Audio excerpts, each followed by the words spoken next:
하나님께서 우리에게 주신 말씀은 에스겔서 9장 4절, 5절, 6절 석절만 봉독합니다. 주께서 그에게 말씀하시기를 너는 성읍 중간을 통과하라.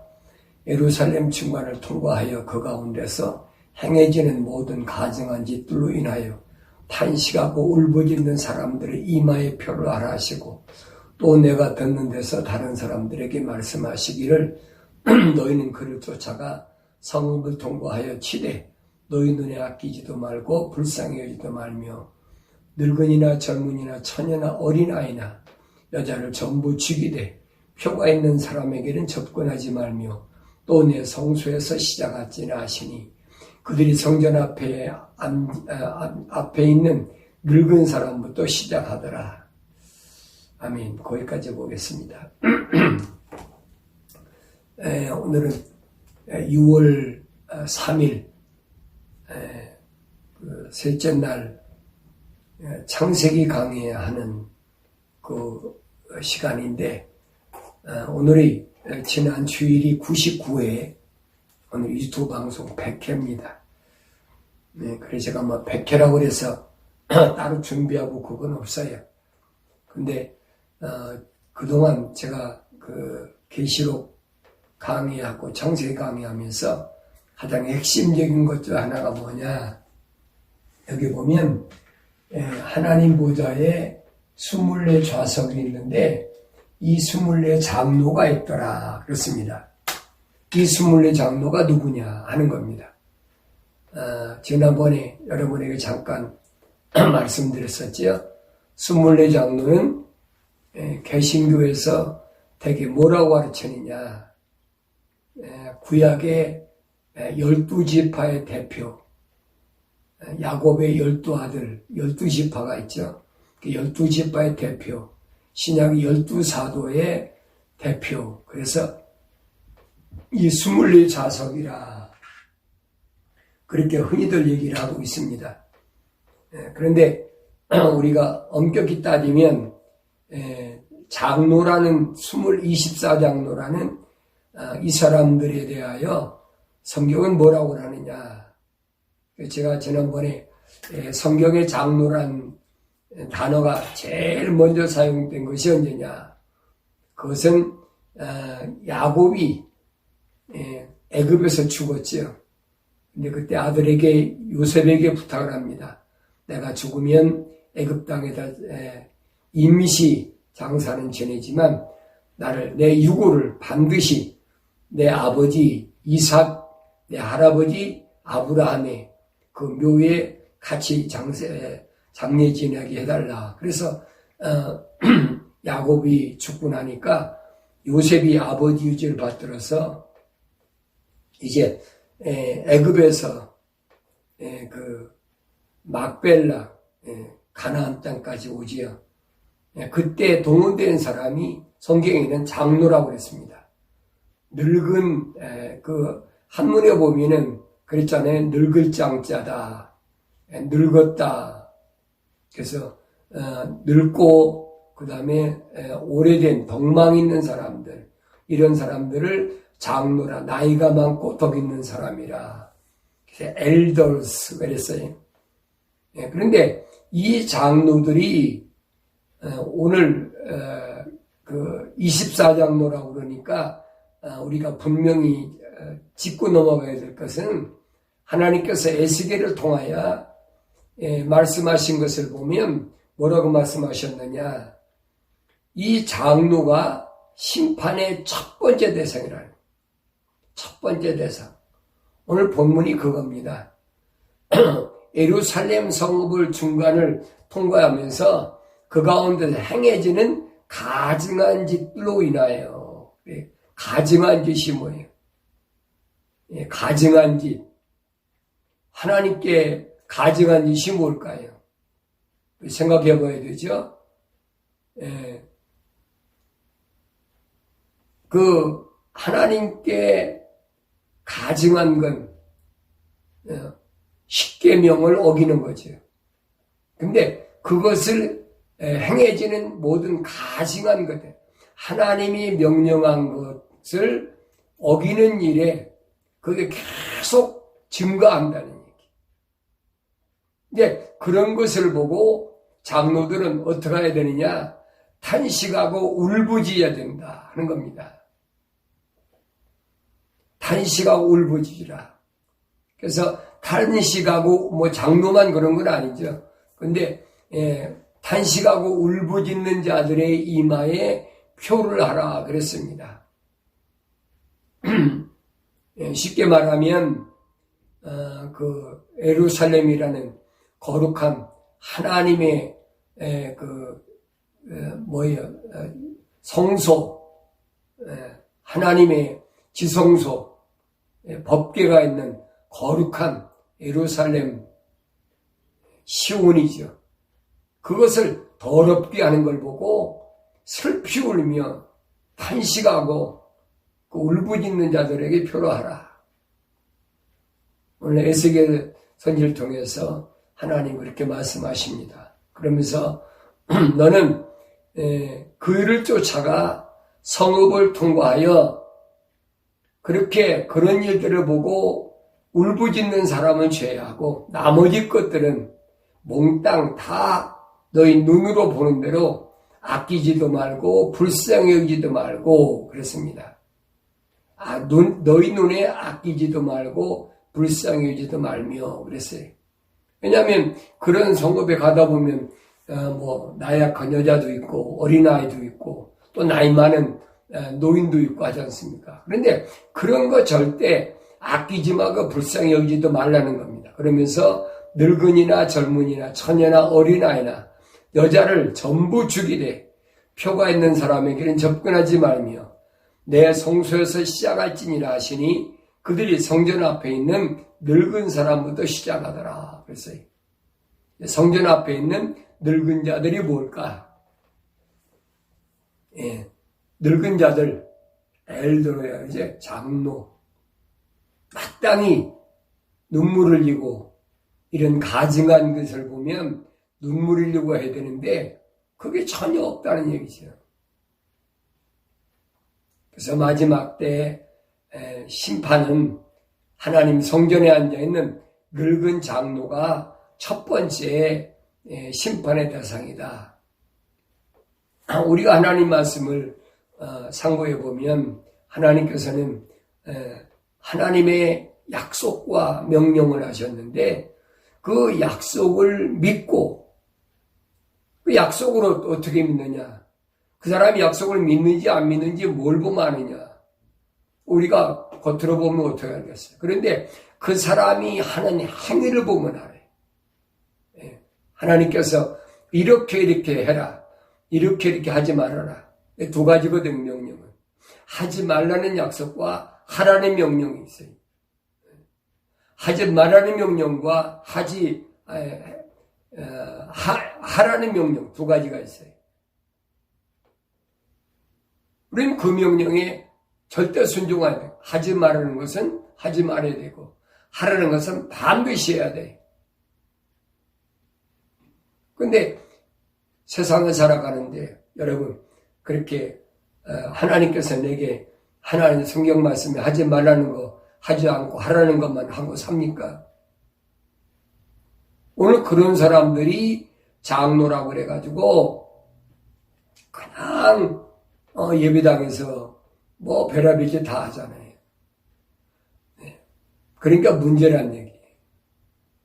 성경에서 장로는 누가 장로냐? 그겁니다. 구약시대 때는 이스라엘 백성을 가나안까지 인도하는데 모세를 도왔던 나이 많은 덕망이 있는 장로들이 있었다면 그 다음에는 여호수아를 도와서 또 이스라엘 백성들을 가나안에 진군하는데 도왔던 그런 장로들이 있었어요. 나이 많은 사람. 그런데 그렇게 돕는 사람들을 이제 우리는 오늘날 그 교회에서 직분으로 하면 뭐 장로다. 그 장로는 담임 목사를 도와야 된다. 목회하는데 도와야 된다. 여러분 모세나 여호수아는 하나님이 선택한 백성들을 가나안 땅, 하나님의 약속의 땅으로 인도하는데 앞장섰기 때문에 그들을 돕는 거지요. 오늘날 보세요. 교회에서 목사들이 못된 짓만 하는데 그걸 돕겠습니까? 근데 그 자기 편 만들려고, 장로들을 자기 편 만들려고 무슨 짓거리 합니까? 장로들을 돈 주고 사기도 하고 돈 주고 팔기도 하고 별짓 다 하잖아요. 이게 오늘 개신교의 현실이잖아요. 언젠가도 제가 잠깐 언급했습니다만 한국에서 그래. 미국에서는 난 잘 모르겠습니다만은 한국에서 보면 몇천 명, 만 명 단위 이상 사람들이 모이는 그런 데서는 장로 직분 받으려고 그러면 돈이 있어야 돼요. 아무리 예배당에 오래 다녔다고 안 줘요. 그 직분을. 돈이 있느냐 없느냐. 한 달에 11조를 얼마나 할 수 있고 감사한금 얼마 할 수 있고 교회다가 얼마만큼 돈을 낼 수 있느냐. 그걸 따져가지고 장로 직분을 준단 말이에요. 이게 참 문제지요. 저도 그런 경험을 미국에서 한번 했어요. 이곳에서 한 건 아니고 제가 미국에서 목회할 때 사람들이 조그마한 집에서 개척했는데 사람들이 많이 몰려드니까 건물을 목사님 삽시다. 난 돈이 없으니까 자기들이 사겠다고 그러더라고요.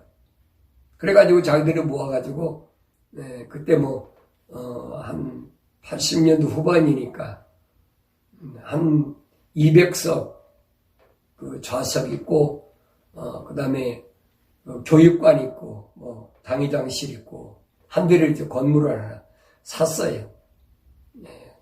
상업용 빌딩을 이제 하나 사가지고 내가 그때 아마 40몇만 불 주고 산 것 같아요.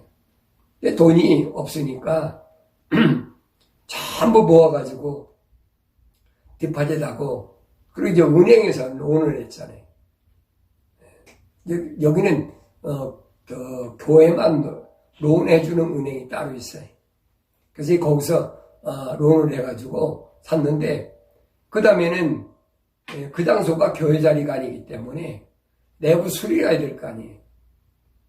의자도 사다 놓아야 되고 강단도 말해야 되고 강단도 만들어야 되고 그 개신교가 다 그렇잖아요. 그래서 저도 그걸 수리해서 하려고 그러니까 돈이 한 3만 불 가량 모자라더라고요. 그래 그거 가지고 어떡하나. 전 생활비도 제대로 못 받을 때니까 아이들 3남매들이고 그 굉장히 어려웠어요. 근데 어떤 집사가 교회가 새로 개척했으니까 나와가지고 아버지가 전도사라고 그러더라고요. 근데 그 사람이 나한테 한 달 정도 나오더니 소위 말하면 딜을 하려고 그러는 거예요. 뭐라고 하는가, 목사님. 자기가 집사인데 자기한테 장로를 주면 장로 직분을 주면 자기가 한 3만 불에서 4만 불을 캐시로 헌금하겠다. 참 기가 막히지. 급한 걸로 생각하면 여러분 얼마나 급해요.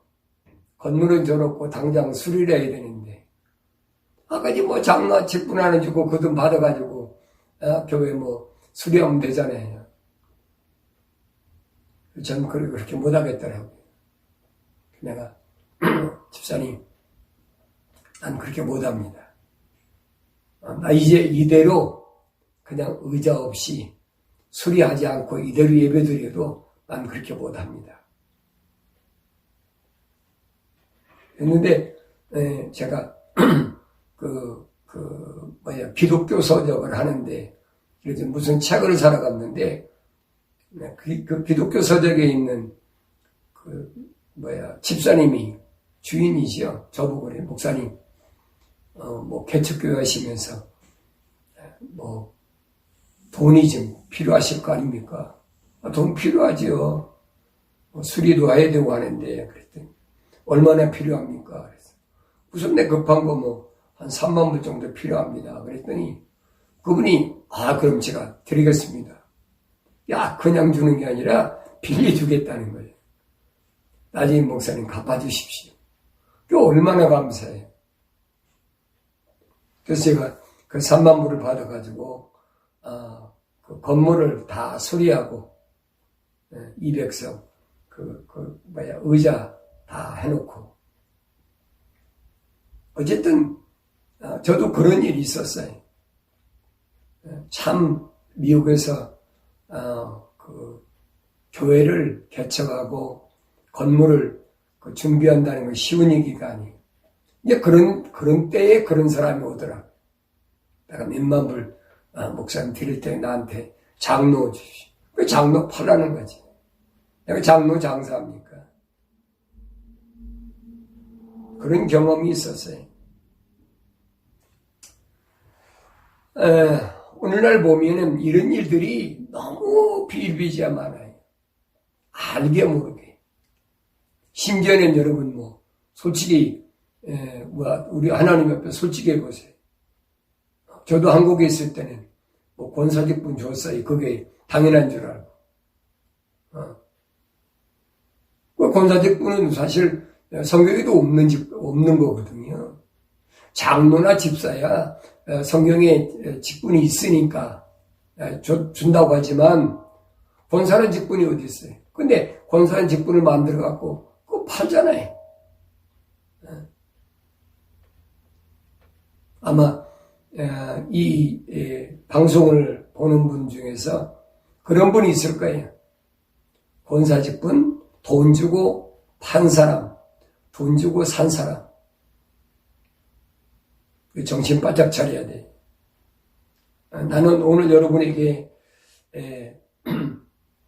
말씀드리고 싶은 것은, 그러면 구약에서는 그렇게 이스라엘 백성들을 애굽에서 출애굽시켜서 가나안 땅까지 진군하는데 그 모세와 그 다음에 여호수아를 도왔던 그 나이 많은 원로들이 있었다 그러면 그 다음에는 여러분이 알다시피 사무엘 때나 아니면 사울왕 때나 그때 다 있었어요. 나이 많은 원로들이 계속 있었지요. 항상 주위에는. 특별히 우리가 솔로몬의 아들 르호보암을 보면은 나이 많은 요즘 장로 되겠죠. 나이 많은 사람들이 조언했는데 그걸 거절해 버리잖아요. 그리고 젊은 사람들의 말만 들었다가 여지없이 남유다하고 북이스라엘로 나눠지잖아요. 그걸 보면 세상을 많이 산 사람들, 특별히 덕을 많이 쌓고 산 사람들이 얼마나 큰 힘이 되나 하는 부분을 우리가 설명해 줍니다. 그러면 신약에 와서 장로와 사도는 어떻게 다른가 하는 겁니다. 사도와 장로는 어떻게 다른가? 이 제도를 우리가 자세히 좀 상고해 봐야 되는데, 오늘 사도 바울은 자기 자신을 나이 많은 자라, 장로, 나이 많은 자라, 그렇게 이제 자기 자신을 표현한 걸 볼 수 있습니다. 그래서 빌레몬 1장 9절에 보면 사랑으로 인하여 나 바울은 나이 많은 자로서 이제 또한 예수 그리스도의 제수로서 오히려 내게 간청하노라 그렇게 했습니다. 나이 많은 자로. 이때는 바울이 로마 감옥에 갇혔을 때니까 나이가 상당히 많이 있었죠. 나이가 들었을 때니까. 그러니까 성경적으로 보면은 바울은 사도라고도 하지만 장로의 직분도 됐어요. 그러니까 이 초대교회 때 사도들이 복음 증거하고 사역할 때는 특별히 사도나 장로가 특별히 구분되지는 않은 것 같아요. 베드로도 보면은 자기를 장로라고 그랬습니다. 베드로전서 5장 1절에 보면 내가 너희 가운데 있는 장로들에게 권하노니 나도 장로된 자요 그리스도의 고난의 증인이며 또한 장차 나타나게 될 영광에 동참하게 될 자라. 너희 가운데 있는 하나님의 양무리를 치고 돌보되 마지 못하여 하지 말고 자원함으로 하며 더러운 이익을 위하여 하지 말고 준비된 마음으로 하며 하나님께서 맡겨주신 자들을 지배하려 하지 말고 오직 양무리의 본이 되라. 그리하면 목자장이 나타나실 때 너희가 시들지 않는 영광의 면류관을 받으리라. 이와 같이 너희 젊은이들아 장로에게 복종하라. 너희 모두가 서로 존중하고 겸손함으로 옷 입으라. 이는 하나님께서 교만한 자들을 대적하시고 겸손한 자들에게 은혜 주심이라 그랬습니다. 그러니까 베드로도 보면 자기 자신이 장로라 그랬어요. 나도 장로된 자라. 근데 이 베드로는 장로된 자를 누구라 하냐? 고난의 증이다. 예수 그리스도의 고난의 증인. 또한 장차 나타나게 될 영광에 동참할 자라. 그가 장로라는 거예요.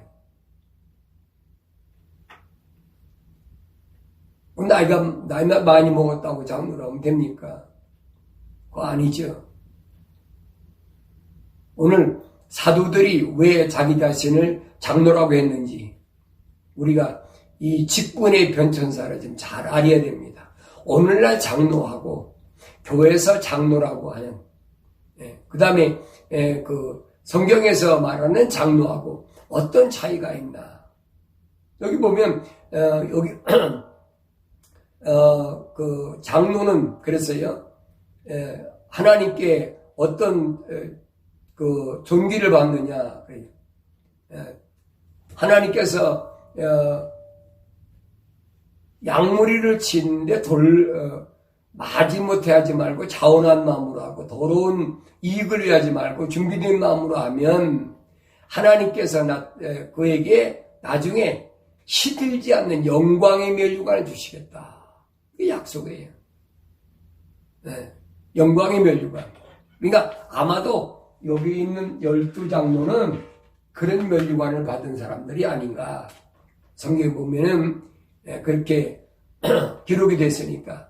그래서 여기 본이 되라. 본이 되란 말은 베드로는 겁니다. 앞장서서 행하라는 거예요. 내가 앞장서서 행하라. 자, 그러면 예수님 당시에는 어땠을까 하는 겁니다. 예수님 당시. 누가복음 24장 44절을 보면 또 그들에게 말씀하시기 이런 것이 내가 너희와 함께 있을 때 말했던 바와 모세의 율법과 선지서들과 시편에 나에 관하여 기록된 모든 것이 이루어져야 한다던 그 말이라 하시고 그때 그들이 지각을 열어 성경을 깨닫게 하시니라. 그때까지는 깨닫지 못했어요. 이제 그들에게 하나님의 말씀, 다시 말해 모세 율법과 선지서들과 시편에 관해서 예수 그리스도에 관해서 증거했던 말들을 어떻게 메시아가 와서 이루어져야 되느냐 하는 부분을 주님이 말씀하시니까 그때 그랬어요. 그들이 지각이 열렸다. 지각이 열렸다. 지각이 열렸다는 게 뭐예요? 지적인 능력이죠. 지각이 열렸다.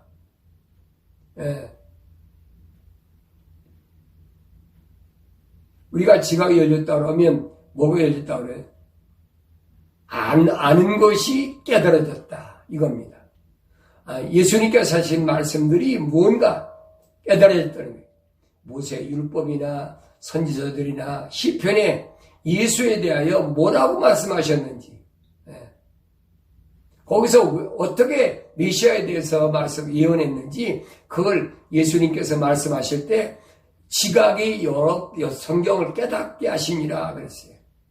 또 그들에게 말씀하시기를 그리스도가 고난을 당하는 것과 죽은 자들로부터 셋째 날에 살아나는 것이 기록되었으며 또 그렇게 되어야 마땅하니라. 예루살렘에서 시작하여 모든 민족 가운데 그의 이름으로 회개와 죄사함이 선포되어야 하리라. 너희가 이런 일의 증인이라. 이 주님의 명령을 받은 자들이 후일에 뭐가 돼? 장로들이 됐어요. 지금 제자들에게 말씀하셨는데 이들이 시간이 지나다 보니까 이들이 나이가 들어서 장로로서 사역을 감당하게 됐다. 성경은 그렇게 설명합니다. 근데 예수님 시대만 해도 예수님을 구약의 장로들이 따라다니면서 유대인의 장로들이 얼마나 괴롭히는지 아주 대표적으로 괴롭혔던 사람 중에 우두머리 중에 하나가 장로입니다. 예수님을 따라다니면서 마태복음 15장 2절을 보면 예수님이 항의를 하죠. 어찌하여 당신의 제자들은 장로들의 전통을 어기나이까? 그들은 음식을 먹을 때 손을 씻지 아니하나이다. 장로들은 뭐느냐? 구약의 전통을 지키는 자들. 구약의 전통. 대대로 내려오면서 이 말이 전통이죠. 쉽게 말하면 아주 간섭이 심한 거예요. 올바른 길로 가는 것이 아니라 자기가 잘못 배웠으면 잘못 배운 것에 대해서 이제 올바로 가려고 해야 되는데 그게 아니란 말이에요. 전통 그것만 가지고 계속 괴롭히는 거예요. 예수님께서 마태복음 23장 15절에서 유선자인 서기관들과 바리새인들아 너에게 화 있으리라. 이는 너희가 한 사람의 개종자를 얻으려고 바다와 육지를 두루다니다가 얻고 나면 그를 너희보다 2배나 더 악한 지옥의 자식으로 만들기 때문이라. 너희 눈먼 암내자들아 너희에게 화 있으리라. 너희는 말하기를 누구든지 성전으로 맹세하면 아무것도 아니나 성전에 금으로 맹세하면 빚진 자라 하니. 성전에서 맹세하는데 성전으로 맹세하면 아무것도 아니라는 거예요. 사실은 성전이 거룩한 곳이니까 반드시 지켜야 되는데 바리새인들의 서기관들이나 여기 보면 눈먼 암내자들이라고 했어요. 이사야 56장인가 보면 그랬잖아요. 눈먼 암내자 누구라고 그랬습니까? 개들 짖지 못하는 개들이라. 목자들이라 그랬죠. 이 사람들은 어디에 초점 맞추느냐? 성전으로 맹세하면 아무것도 아닌데 성전에 금으로 맹세하면 빚졌다는 거예요. 반드시 그건 갚아야 된다.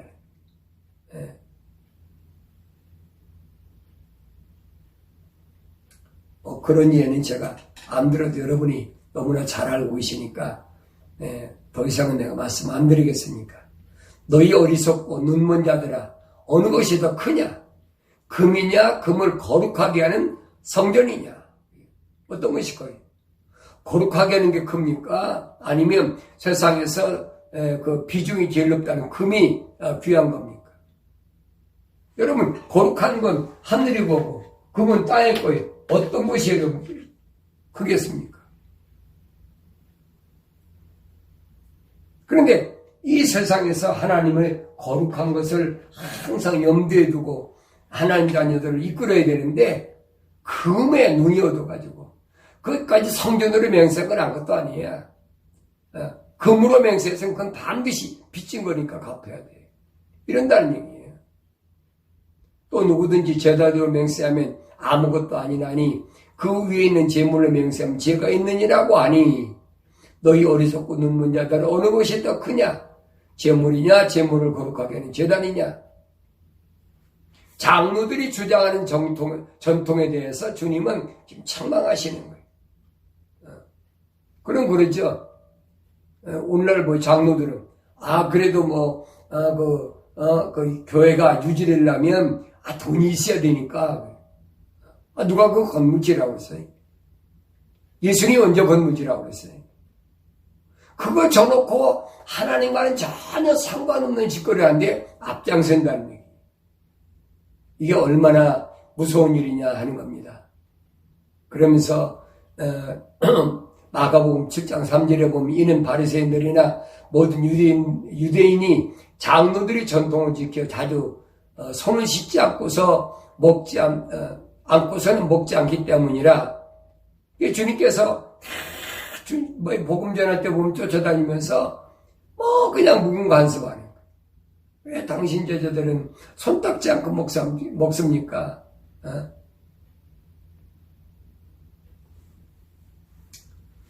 주께서 그들에게 대답하여 말씀하시길 너희 유선자들에게 관하여 이사야가 잘 예언하였도다.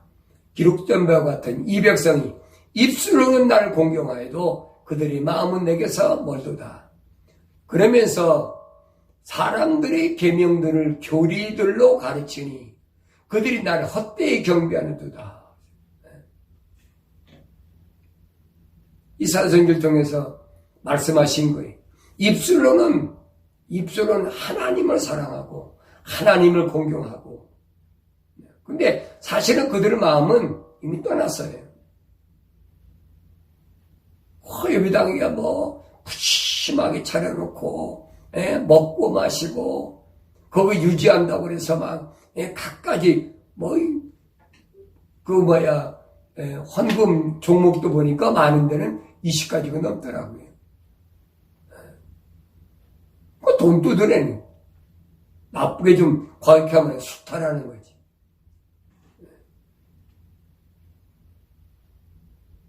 명목상 똑같아요. 목사나 장로가 합작으로 그래. 그리고 장로가 모여가지고 당회라 만들어가지고. 성교 당회가 어디 있어요? 장로교에서 만들었잖아요.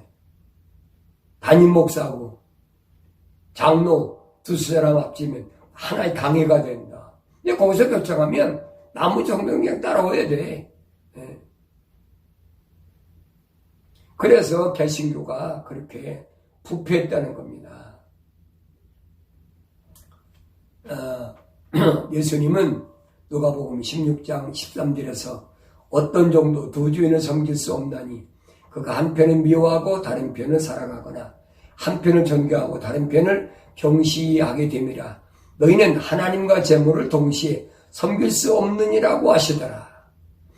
여기 보면 탐욕스러운 바리새인들도 이런 말씀을 모두 듣고 주를 비웃으니 주께서 그들에게 말씀하시길 너희는 사람들 앞에서 스스로 의롭다고 하는 자들이지만 하나님께서는 너희 마음을 아시느니라.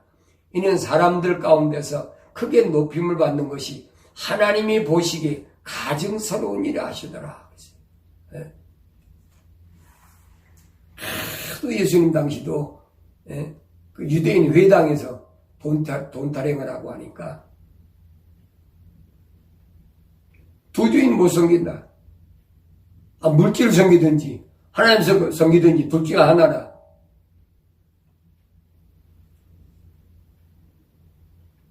그러니까 너희는 하나님과 재물을 동시에 섬길 수 없느니라 그랬잖아요.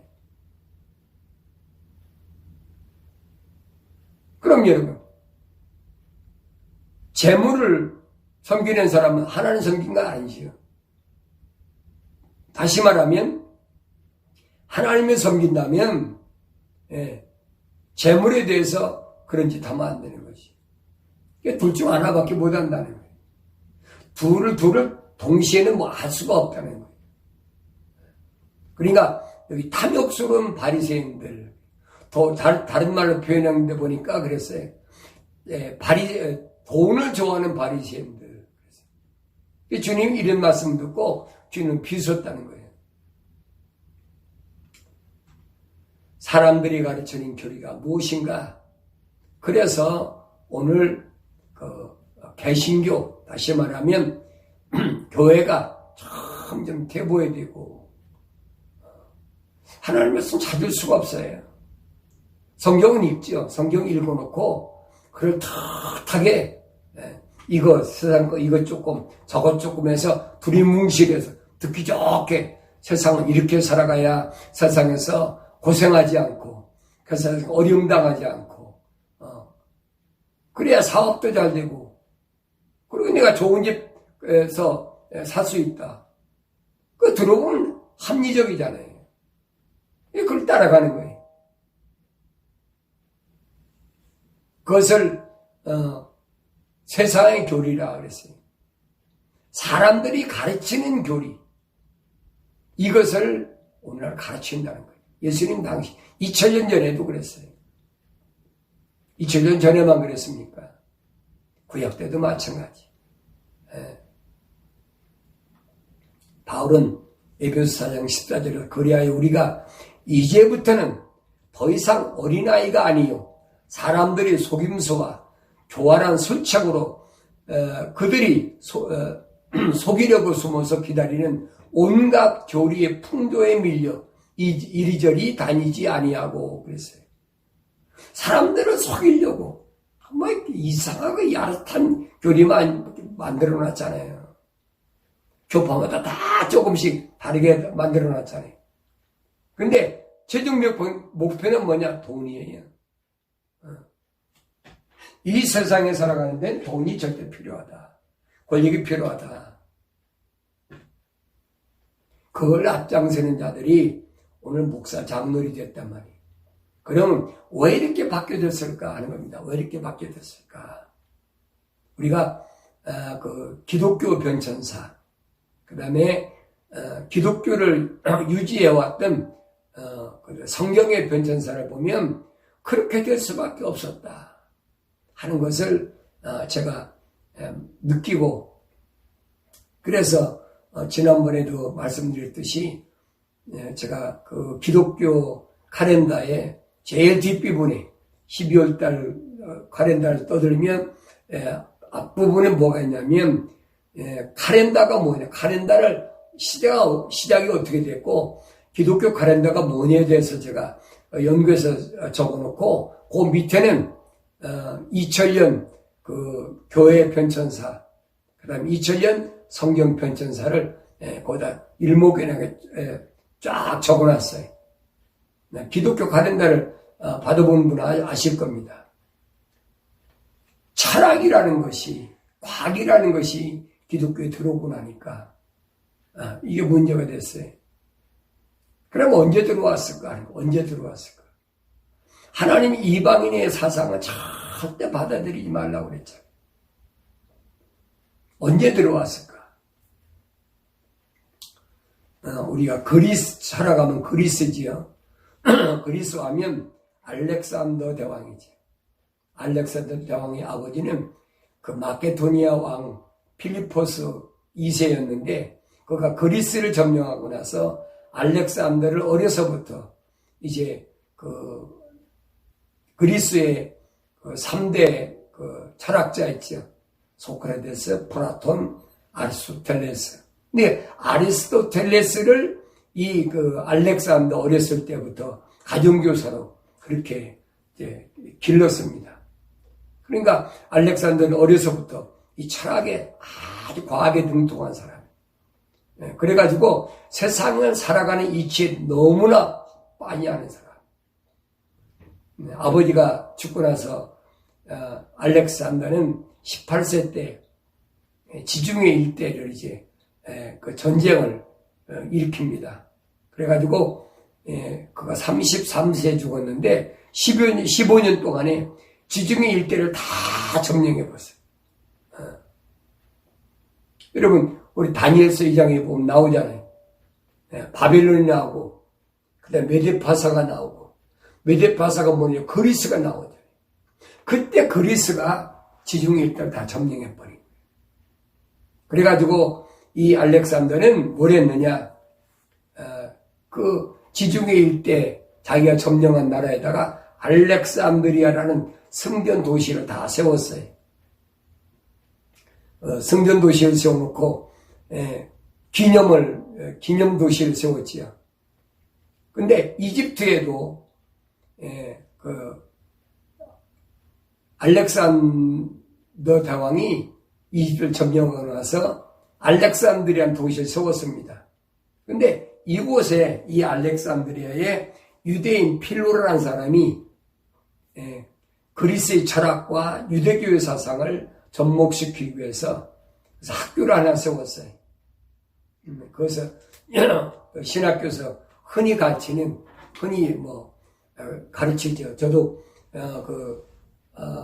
신학교 다닐 때 1학년, 2학년 때 배웠나? 그런데 그 헤브라이즘과 헬라이즘 부닥치는 어느 장로님이 그때 교수였는데 그걸 가르쳤어요. 헤브라이즘, 헬라이즘 엄청나게 막 유식한 것 같아서 이게 별거 아니에요. 헬라이즘이란 말은 그리스 철학을 중심으로 한 사상을 얘기한 거고, 헤브라이즘의 말은 유대교 사상을 성경 중심인 유대교 사상을 헤브라이즘이라고 합니다. 그러니까 헤브라이즘이라고 하면 뭐냐면 유대교에서 출발한 종교적 세계관이라. 사실 기독교는 종교가 아니거든요. 근데 유대교는 세상에서 종교적인 역할을 하고 있잖아요. 근데 이 헤브라이즘에서는 특별한 게 뭐냐? 이 헤브라이즘 사상은 사람들의 감성에 호소하여 아주 신앙심을 깊게 하는, 그래서 뭘 동원하느냐? 예술을 동원해, 예술. 왜 그러느냐? 성경에 예술이 나와 있거든요. 하나님을 찬양하는 음악, 또 하나님의 성전을 짓는 조각, 여러 가지가 있잖아요. 그걸 합쳐서 예술이라고. 이게 헤브라이즘 문화예요.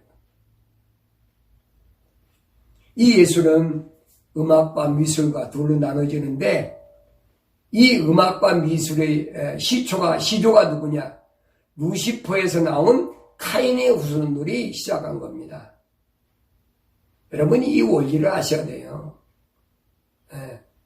하나님의 거룩한 음악이 어떻게 변천됐고, 또 예술을 앞세워가지고, 여러분 중세시대에 보면 여러분 얼마나 조각가들이 많아요. 그것들이 다 어디서 나왔는지 여러분 아셔야지. 성경만이 그걸 가르쳐주고 있어요. 창세기 4장 16절부터 24절까지 보면은 예술에 대해 나와 있습니다. 그래서 창세기 4장 21절에 보면 그의 아우는 야발인데 그는 하프와 오르간을 다루는 모든 자들의 조상이 되었으며 그랬죠. 여러분 음악을 하나님께로부터 음악으로 영광 돌리려고 지음받은 게 누구라 그랬어요?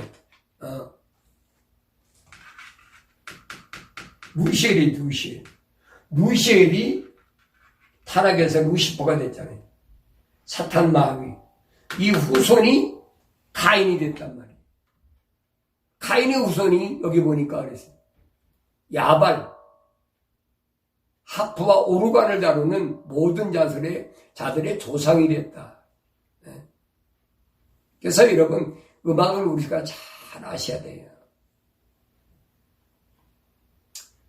이들이 발달해서 구약에서 보면 우상을 숭배하고 제사 지낼 때 음악이 막 동원되잖아요.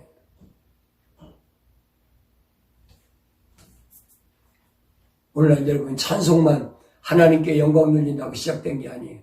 그 원조로 올라가 보면 원래는 하나님만 찬송하라고 하나님께서 허락하신 것인데 이것이 뭐가 됐느냐? 우상만 섬기는데 쓰였던 음악이 되어버렸단 말이에요. 그래서 사드락과 메삭, 아벤노고도 바벨론 끌려가서 신의 평지에다 뭘 세워놨습니까?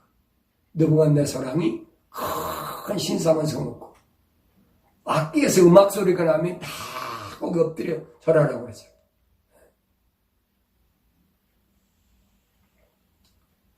구약은 말할 것도 없지만은 이 음악이 어디서 시작됐느냐? 여러분 그걸 아셔야 된단 말이에요. 오늘날 음악 찬송한다고 별의별 짓 다 하잖아요.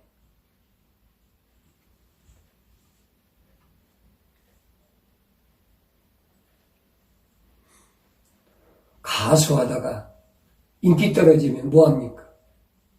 복음성가 가수한다고 또, 자, 그렇게 표현하면 좀 뭐하지? 쩝쩝되지. 복음성가 한다. 또 예배당에서는 뭐예요? 유명한 가수, 우리 청소년의 무슨 밤에 초청했으니까 많이 오라. 그러니까 별짓 다 하지요.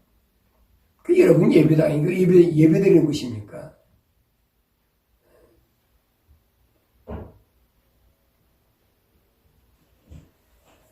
이 대표적인 음악이 15세기, 16세기에 가장 아주 하이라이트였지. 소위 말하는 클래식 음악, 종교적 음악. 우리 사회 그렇잖아요.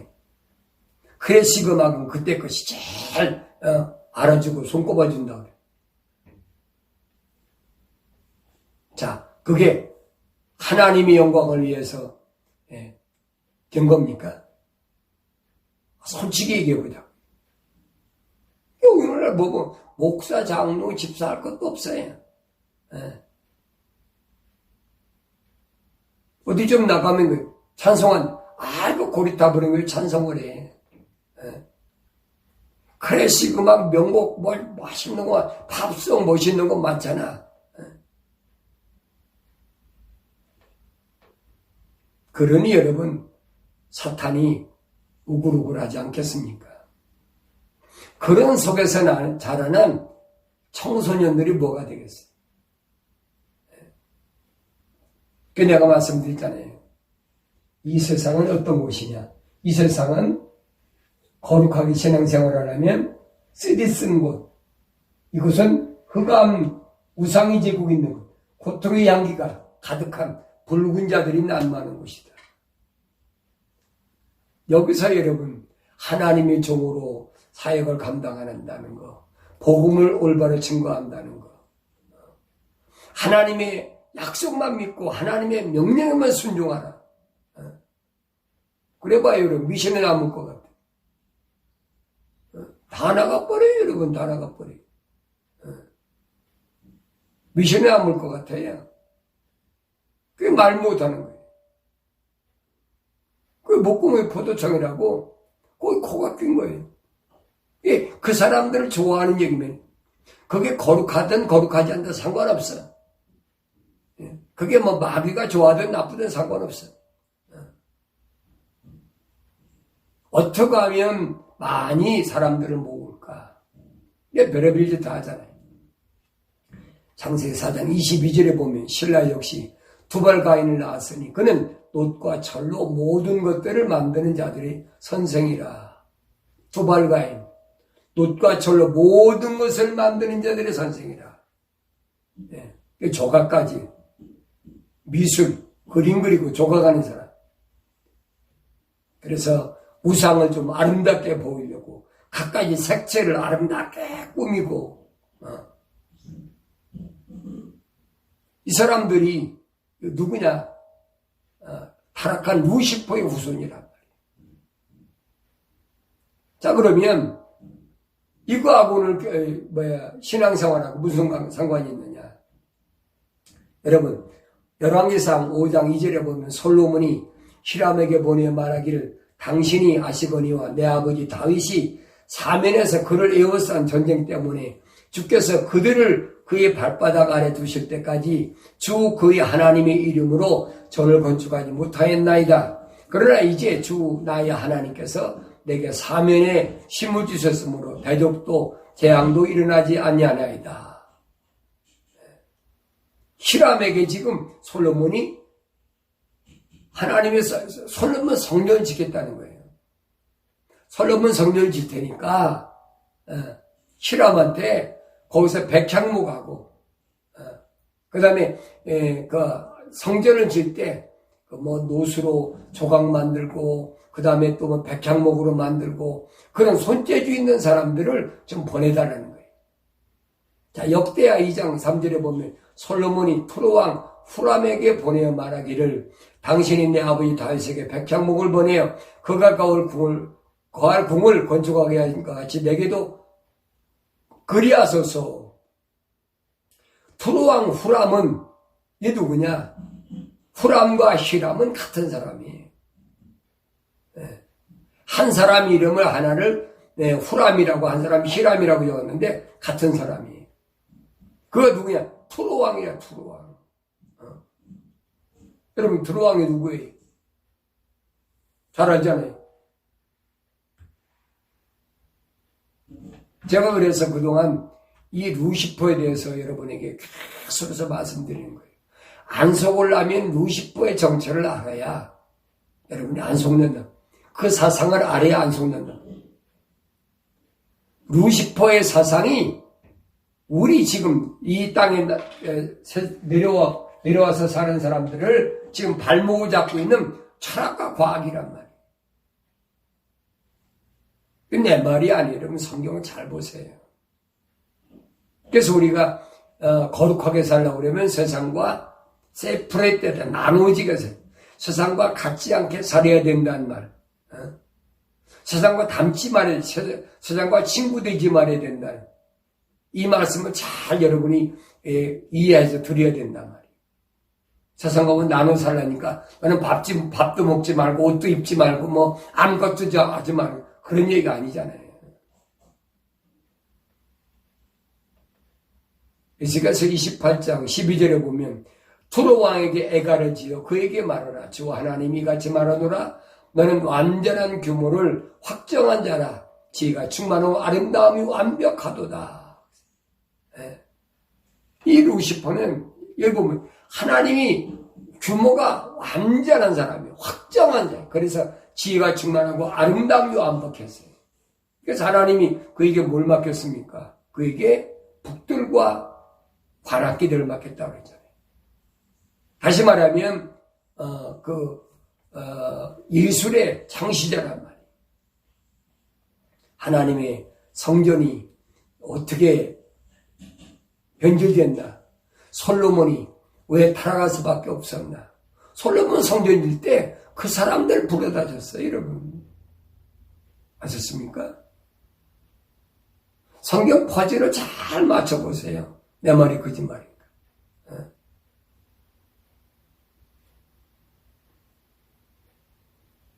그러니 여러분, 솔로몬 성전에다가 나중에 뭐 했어요? 솔로몬이 성전 줘놓고 40년 동안 왕노릇하면서 예루살렘 앞에 그 성전 앞산에다가 바알신, 아세라신, 갖가지 코모스신 신상 만들어 놓고 얼마나 우상 섬겼습니까? 오죽하면 하나님께서 솔로몬에게 말씀하셨어요. 내가 다윗 때문에 너는 그냥 노는데 네 때는 가만두는데 네 다음 때 가서 내가 둘을 딱 쪼개버리라.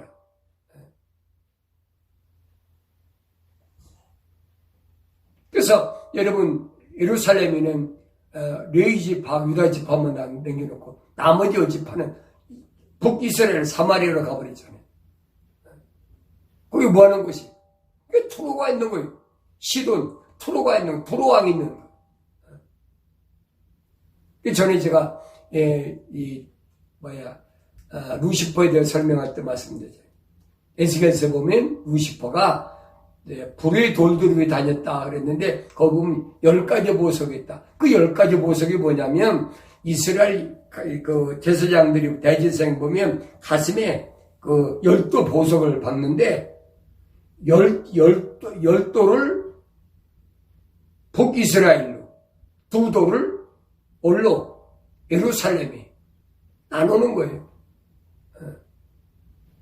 그러니까 하나님 동산에 있을 때 루시퍼가 갖고 있던 돌은 뭐냐면 10돌이거든요. 12돌이 아니라. 근데 요한계시록 가서 보면 하나님 동산에 12돌로 돼 있어요. 그게 제가 말씀드리는 거예요. 성경 전체를 보면 하나님은 이미 루시퍼가 타락할 거 다 하셨고 거기에 대한 전부 하나님 계획을 다 세우셨다. 그게 보여야 성경을 올바로 볼 수 있다. 그래서 이런 것들이 뭐냐면 사탄 마귀의 전략이다. 속지 말아라.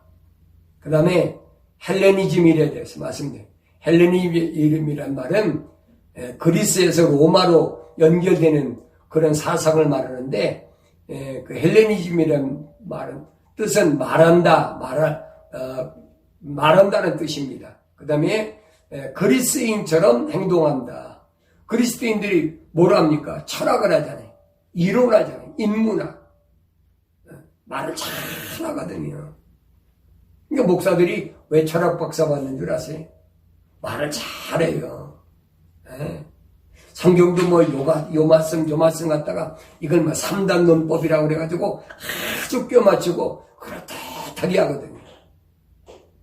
그러면서 이것이 세상을 살아가는데 이 세상에서 성공적으로 살아갈 수 있는 방법이다. 사람들이 몰려드는 거예요.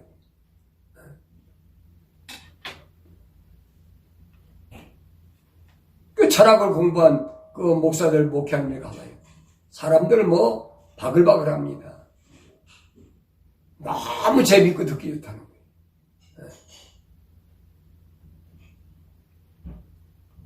그렇기 때문에 헬라이즘과 헤브라이즘을 통해서 기독교가 오늘날 이렇게 되어버렸다. 그러면 이 헬라이즘과 헤브라이즘을 접목시키려고 했던 유대인 필로가 이 이집트의 알렉산드리아에다가 학교를 세웠습니다. 학교를 세웠는데 그게 언제 세워졌느냐? 1세기 말 2세기 초에 세워졌어요. 그래가지고 거기 초대 교장이 누구냐면 그 유명한 회개했다 개심한 스토아 철학자입니다. 판타이누스라고 이 사람이 AD 180년까지 알렉산드리아에 있는 이 유대인 필로가 세운 이 학교에서 초대 교장이었어요. 그래서 그때부터 이제 뭐가 시작됐냐면 그 이스라엘에 있는 유대교의 사상과 그리스에 있는 철학과 거기서 접목시키는 이런 일이 시작된 거예요. 그게 2세기에 시작된 겁니다.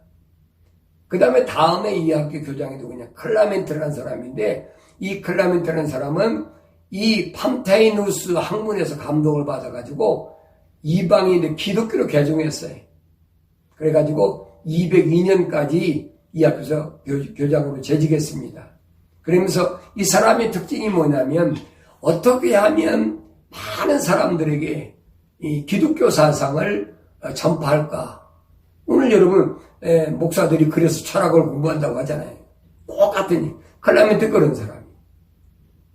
그래가지고 그 유대교 사상과 그리스의 그 철학 사상을 가장 잘 섞어놓은 사람이. 굉장히 큰 공을 세웠지요. 그 다음에 우리가 잘 아는 오리겐이라는 사람입니다. 이 사람은 AD 230년까지 이 학교에서 교장으로 재직했는데 이 사람이 교장에 취임할 때가 18살 때였어요. 18살 때. 18살 때 교장으로 취임했는데 그때가 203년이었습니다. 근데 202년에는 그 아버지가 순교까지 했어요. 그만큼 아주 강직한 집안이. 오리겐은 어려서부터 강직한 아버지 교육을 받았기 때문에 아주 철두철미했어요. 근데 이 클라멘트 밑에서 천재라는 소리를 들으면서 당대에 그 지식으로는 오리겐을 따라갈 사람이 없다고 역사는 기록하고 있습니다. 그만큼 이 사람이 철학이나 과학이나 신학이나 아주 능통했던 사람이. 그가 184년에 출생해서 254년에 죽을 때까지 아주 엄청난 업적을 세워놨어요. 이 사람은 얼마나 열정적인 사람인 줄 아세요? 스스로 고자한 사람. 스스로 고자. 자기 성기를 자기가 거세했단 말이에요. 그만큼 열정적인 사람이에요.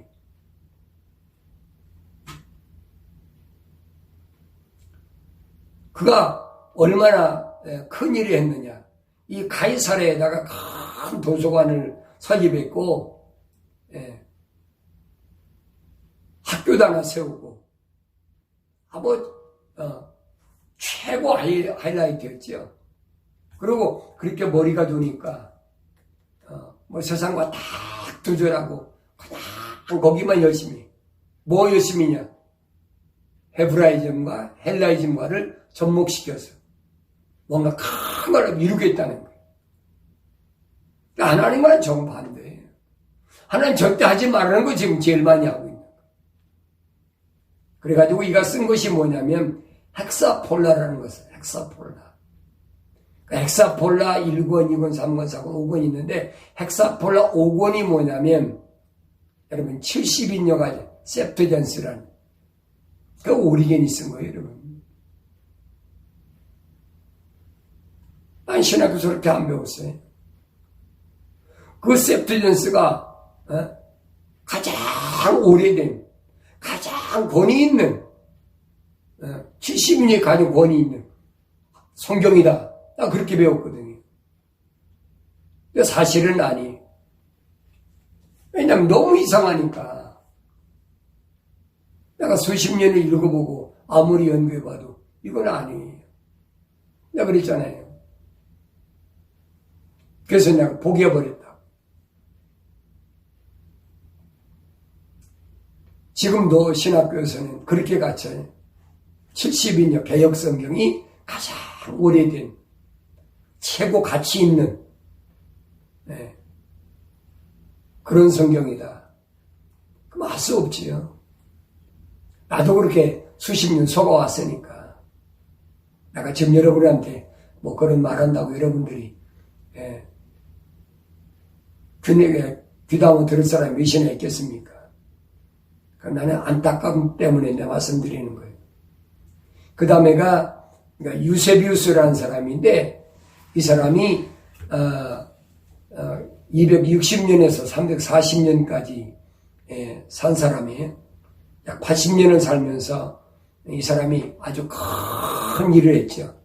무슨 일을 했습니까? 로마가 세상을 지배하고 기독교를 그렇게 박해할 때 그때 당시에 그 콘스탄틴 대제가 로마를 지배할 때 그러니까 콘스탄틴 대제한테 이제 면담을 요청합니다. 그게 뭐냐? 기독교 대표라고 그러니까 뭐냐? 이 면담에서 하는 얘기. 당신이 아무리 세계를 제패하려고 해도 기독교는 절대 넘어가지 않는다. 그러니까 기독교는 핍박에서 없어지는 종교가 아니다. 그러니까 그러지 말고 기독교를 받아들여라. 기독교 대표로 유세비우스가 와서 얘기하니까. 그래서 이 콘스탄틴 대제하고 유세비우스하고 합작을 해가지고 AD 313년에 여러분 잘 아시죠? 밀라노 칙령.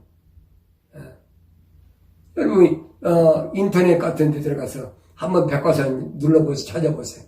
밀라노 칙령이 뭔가. 그래서 그때부터 기독교 박해가 없어진 거예요. 이 콘스탄틴 대제 때문에. 그 조건이 있어요. 기독교를 박해하지 말고 기독교를 받아들여라. 그럼 내가 세상을 지배할 수 있다. 그래서 콘스탄틴이 생각해 보니까 아무리 박해도 뭐 발버둥이가 끝이 없잖아요. 그러니까 기독교는 이제 받아들이고 했어요. 그래가지고 만들어진 것이 뭐냐? 로마 캐토릭이에요. 밀라노 칙령을 통해서 만들어진 것이.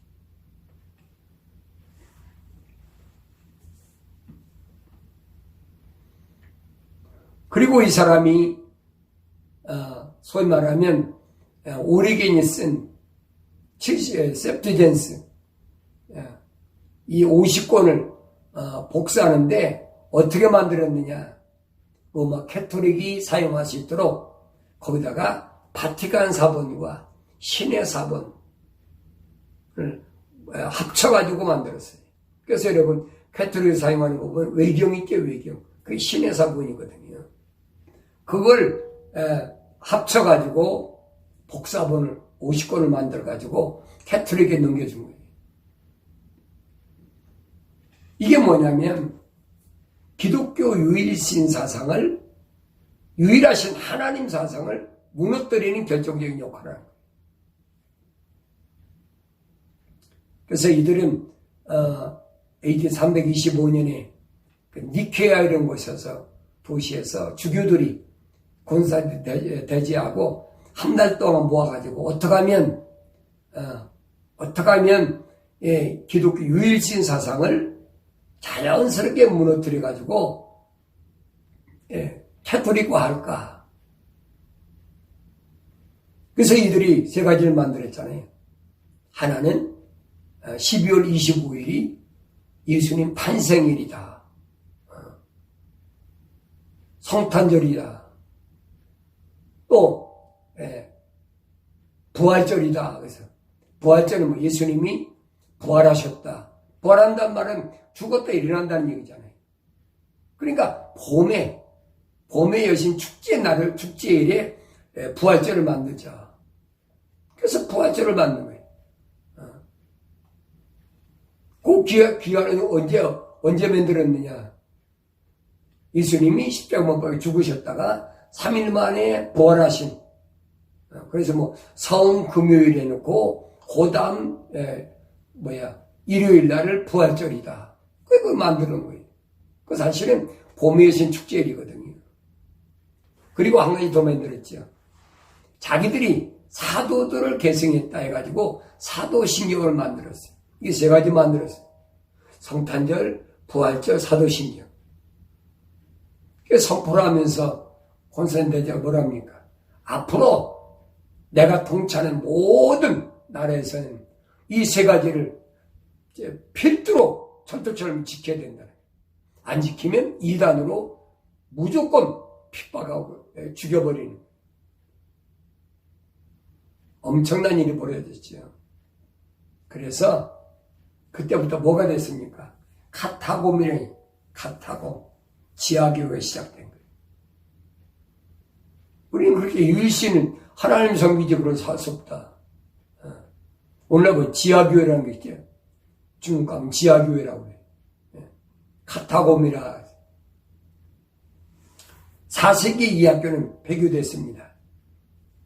우리가 잘 아는 그 제롬이라는 사람이 있죠. 이 제롬이라는 사람은 이제 410여 년에 라틴 벌게트라 그래가지고 라틴어로 소위 말하면 이태리 말로만 성경을 만들었어요. 제롬이 만든 성경을 라틴어로 써가지고 이전에 이걸 누가 완성했냐? 사제들만 완성해. 천주교 신부들만. 일반 사람은 읽지도 못해요. 그 라틴어로 만들어놨으니 누가 읽겠습니까? 그 다음에 우리가 잘 아는 어거스틴이 있죠. 어거스틴은 북아프리카 교주입니다. 주교입니다. 북아프리카 주교. 이 사람도 굉장히 유명한 사람이죠. 오늘 개신교에 큰 공헌한 사람이에요. 우리 신학에서 그렇게 배웠어요. 이 사람이 쓴 시리 오브 갓이라는 하나님의 도성이라는 책이 있어요. 처음에는 수도원에서 신부들을 수녀들을 가르치는 교재로 사용했습니다. 그런데 1517년에 마틴 루터가 종교개혁에 가면서 나와가지고 이제 이 시리 오브 갓이라는 책을 개정해가지고 개신교 신학에서는 조직 신학으로 필수적으로 가 필수적으로. 다른 게 아니에요. 그 누가 썼으면 오늘날 여러분 당뇨교에서 가르치는 존 칼빈이 쓴 기독교 강요 5권도 여러분 이걸 기초로 쓴 거예요. 잘 보세요. 내가 왜 신학교에서 학생들을 가르치다 돌아섰는지 이 여러분 역사를 보면 여러분이 아실 거예요. 또 지난번에 말씀드렸죠. 필립 샤프라는 사람이 쓴 기독교 교회사라 8권을. 그 8권이 전부 100% 캐톨릭 교회사예요. 기독교 교회사가 아니에요. 요세비우스하고 곤살데 데지하고 이제 합작품을 만들어가지고 로마 캐톨릭이 탄생했는데 로마 캐톨릭에서 그 사람들은 그때부터 뭐래 자기들이 기독교라는 거예요. 왜 기독교를 받아들였습니까? 지금도 기독교라는 거예요. 왜 당신들이 기독교입니까? 우리 기독교라는 거예요. 개신교 뭐랍니까? 왜 자기 기독교라고 그랬잖아요. 1917년에 독일의 마르틴 루터가 너무 부패하니까 막 속죄권을 팔아먹고 막 벨짓거려 다녀요. 연옥소를 만들어 놓고 그냥 전부 돈이야, 돈. 예. 그러니까 항의하잖아요. 영국에는 틴딜, 독일에는 마르틴 루터. 이게 다 신부들이에요. 주교들. 이 사람들이 95가지 조항을 로마 캐톨릭에 내걸고 너희들이 이거 개정하지 않으면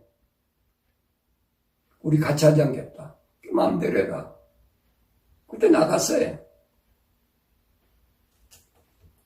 그래서 로마 캐톨릭에서 이 사람들을 향해서 프로테스탄트라 이름 프로테스탄트. 개신교라 개신교. 개신교란 말이 그때 나온 거예요. 그래서 마르틴 루터는 독일에서 또 영국의 신부 틴델은 영국에서 틴델이 먼저 시작했죠. 이거 성경이 잘못됐다. 그래가지고 1522년부터 영국에서 열심히 영국말 번역을 하는데 그때 번역한 것이 이제 캐톨릭 성경이 아니에요. 아소라 원문입니다. 번역을 하다가 하도 영국의 교황청이 핍박이 심하니까 독일로 도망갔어요.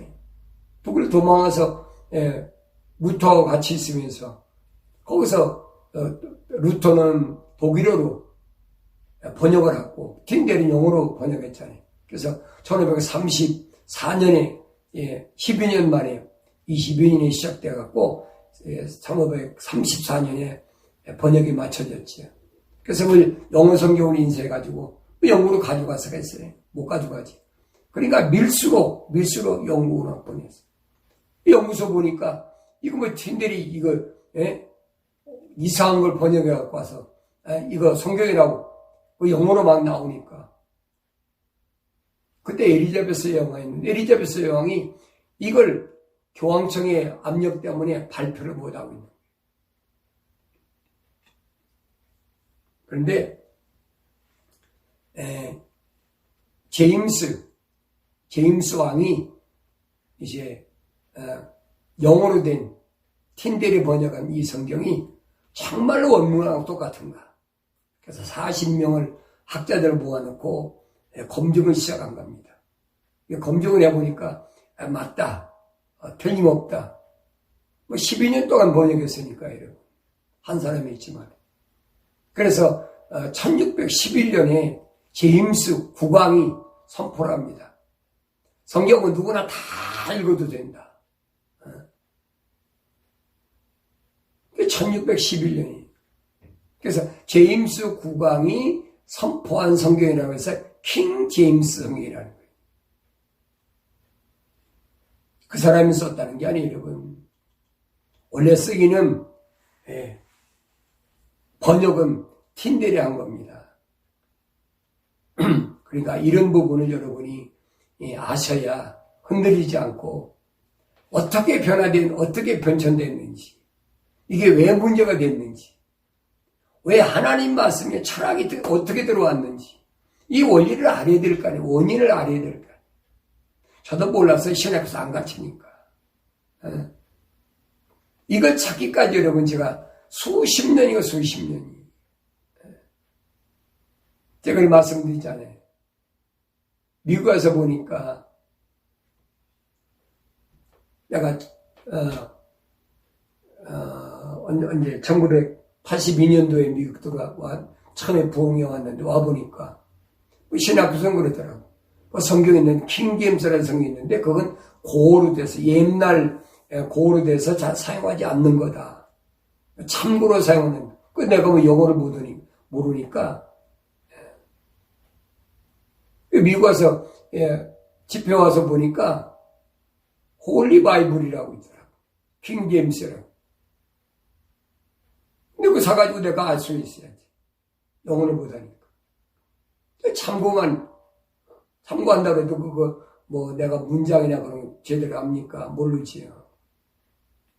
근데 1994년에 한국의 어떤 목사님이 그분 전직의 바이로트라고 그래. 난 그분 일면식도 없어요. 근데 그분이 그 미국의 킹제임스 성경을 한국말 번역을 했더라. 그때부터 내가 킹제임스 성경 사용한 거야. 그때부터 내가 성경을 다시 연구하기 시작한 거야. 1994년도부터. 그래도 여러분 몇십 년 동안 머릿속에 이게 뭐야 개혁 성경에 꽉 차 있어가지고 그게 여러분 지워지질 않아요. 그래서 어떡합니까?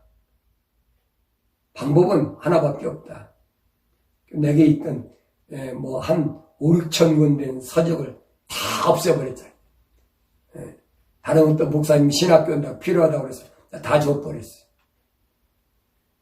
그때부터는 킹제임스 성경하고 뭐 다른 거 없어요. 그래도 성경을 읽어야 되니까 문구를 잘 모르니까 성구사전하고 영어사전하고 그거 전부야. 날마다 성경 읽으면서 이게 무슨 말인가? 왜 이렇게 쓸까? 또 읽고 또 읽고 또 읽고 또 새기고 또 읽고. 그래서 오늘은 이렇게 된 겁니다. 제가 제 개인이 스토리를 얘기하자면 여러분에게 신앙생활에 뭐 도움이 될지도 모르겠지만 안 될 그런 부분이 많다고 생각하니까 저는 그거 말하고 싶질 않아요. 다만 중요한 것은 뭐냐면 하나님 말씀이 오늘날 왜 이렇게 변천됐나? 왜 초대교회 사도들과 장로들이 똑같은 사역했는데 오늘날 목사 장로들은 이렇게 변천됐나? 요한계시록 4장 6절, 1절부터 6절에 기록되어 있는 24장로는 과연 누구일까? 오늘날 목사 장로가 이 자리에 들어갈 사람이 정말 있을까? 여러분이 판단하세요. 오늘도 거의 1시간 이상을 말씀드렸는데 앞으로 이들이 예루살렘에서 어떻게 악행을 했는지 소위 대제사장, 제사장, 서기관, 바리새인, 장로 이들이 얼마나 초대교회에 그 사도들과 제자들을 박해했는지 우리는 너무나 잘 압니다. 이런 부분을 요약해서 다음 시간에 계속해서 말씀드리도록 하겠습니다.